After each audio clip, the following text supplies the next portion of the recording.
8h47, l'entretien avec Éric Ciotti, candidat à l'investiture pour les Républicains, se poursuit. Sonia Mabrouk. Et nous détaillons ensemble, Éric Ciotti, votre programme. Une formule nous a interpellés, vous l'avez un peu explicité, détaillé ce matin, le quoi qu'il en coûte sécuritaire, avec peut-être une intervention, ce n'est pas tabou pour vous, de l'armée, ou en tout cas une présence dans les zones dites de non-droit ou d'un autre droit, sachant, monsieur Ciotti, que l'armée, les militaires ne disposent que d'armes de guerre et non pas d'armes de force intermédiaires telles que les LBD ou les tasers. Est-ce que ça veut dire que s'ils interviennent, c'est une force de dissuasion, ou alors si les militaires sont dans ces quartiers de non-droit, ça peut être des forces d'intervention avec de telles armes? Il faut que toutes les forces soient mobilisées. Vous prenez l'exemple, j'ai parlé de quoi qu'il en coûte sécuritaire. Ça veut dire que quel qu'en soit le prix, il faudra reconquérir les quartiers perdus de la République. Donc il faut que toutes les forces soient mobilisées de façon générale. Aujourd'hui, les militaires sont mobilisés dans la force Sentinelle pour protéger des lieux, des bâtiments. Eh bien, demain, dans ces quartiers ou dans des rues, parce qu'il y aura des tensions, forcément. Aujourd'hui, il y a une forme de lâcheté. Et il y a des instructions pour très peu intervenir dans ces quartiers, pour ne pas créer de tensions. On sait que les pouvoirs sont terrorisés. Il y a des instructions, notamment pour ne... On en parlait encore dans le débat. Un militaire pour ne pas poursuivre, est formé à tuer, policier... Pour ne pas poursuivre les rodéos. Un policier formé à interpeller, monsieur Ciotti. La différence est là. C'est-à-dire qu'un militaire sur le terrain, vous le mettez dans une situation compliquée. Mais il y aura un emploi des forces différent. Un militaire peut protéger des bâtiments publics, être présent comme il l'est sur la force Sentinelle et répliquer s'il est attaqué. Après, ce seront naturellement toujours aux policiers de faire le travail d'interpellation et un travail judiciaire, parce qu'on ne réglera le problème des cités de non-droit que s'il y a de vastes opérations judiciaires qui conduisent à des sanctions lourdes et fermes et à des incarcérations durables. Parce qu'aujourd'hui, ce que fait le ministre de l'Intérieur, c'est du saupoudrage, c'est de la communication. Il fait le tour de France des forces mobiles de sécurité. Mais Éric Ciotti, vous assumeriez, imaginons que c'est une intervention militaire dans une cité dégénère en fusillade, avec des armes de guerre de part et d'autre. Vous assumeriez cette situation-là, avec le risque aussi d'un embrasement au niveau national? Parce que certains disent qu'il y a besoin de clarification, mais la clarification, ça peut être cela aussi. Le contraire, c'est quoi? On laisse la France entière aux mains de ceux qui nourrissent une économie parallèle. On laisse des cités aux mains des islamistes. Donc moi, je ne serai pas celui qui détournerait le regard. Je crois aujourd'hui qu'il faut avoir le courage, quel qu'en soit le prix, de s'y attaquer. Alors, permettez-moi de poser la question ne me faites pas dire ce que j'ai pas dit. Est-ce que la reconquête des quartiers implique inévitablement des pertes de vies humaines?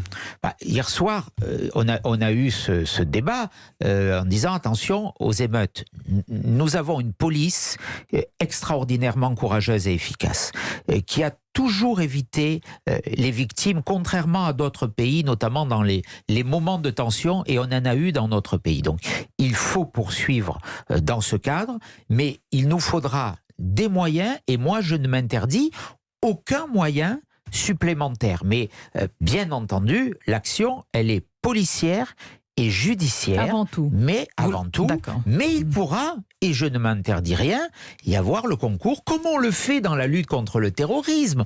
Aujourd'hui, mais Éric Ciotti, Sentinelle, ils ne peuvent pas interpeller. D'abord, ils n'ont pas le droit, ils ne le souhaitent pas. Mais ils peuvent répliquer.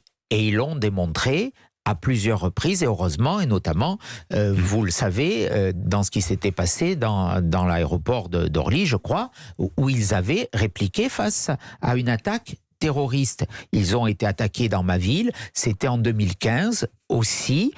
Ils ont réagi. Donc, et leur présence, elle est importante, elle est dissuasive, parce qu'elle remet tout de suite de l'ordre rien que par la présence.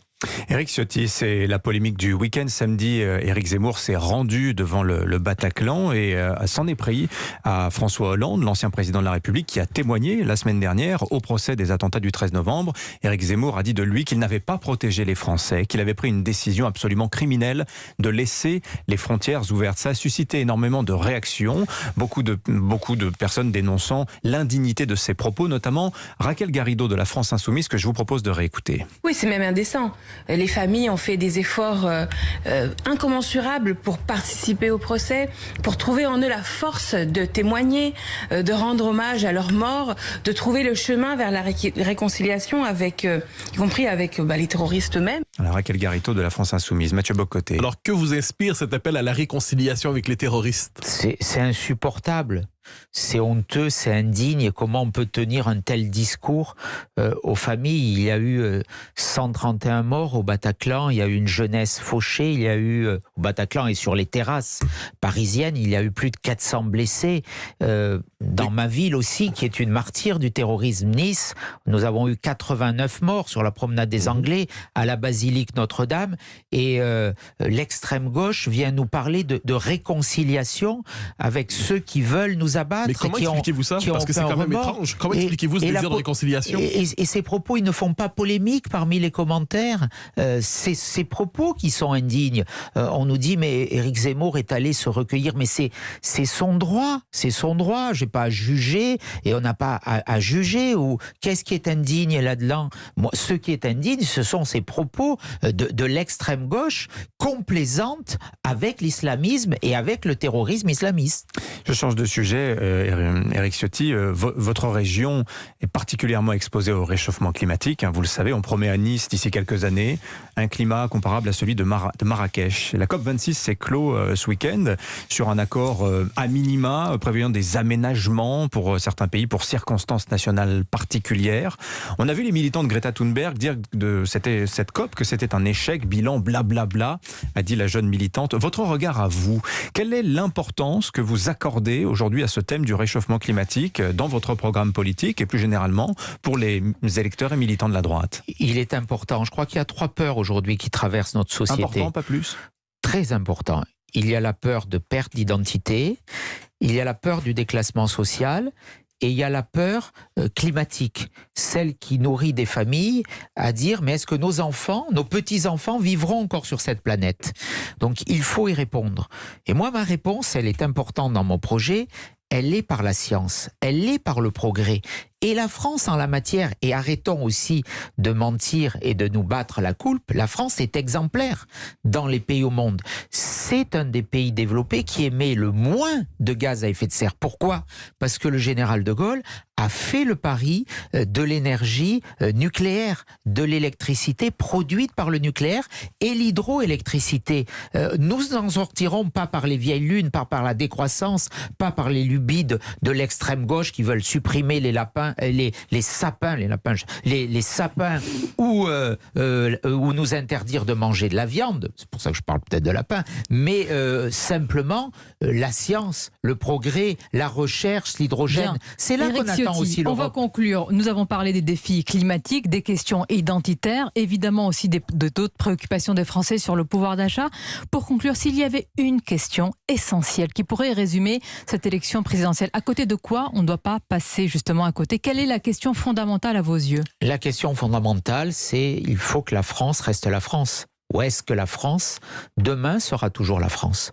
Donc nous devons y travailler pour conserver à la fois notre histoire, notre culture, nos modes de vie. Moi, je veux pas demain qu'on vienne imposer à mes enfants des modes de vie qui ne sont pas conformes à ceux dont j'ai hérité. Et je souhaite que notre modèle aussi, le modèle économique de liberté qui a été promu au début de la Ve République, de soutien à l'initiative, de confiance dans les citoyens, soit remis aujourd'hui à ordre de fonctionnement. Merci. Éric Ciotti d'avoir répondu aux questions d'Europe 1. Merci Sonia. Merci à vous, bonne journée. Merci Mathieu Bock-Côté. Il est 8h57.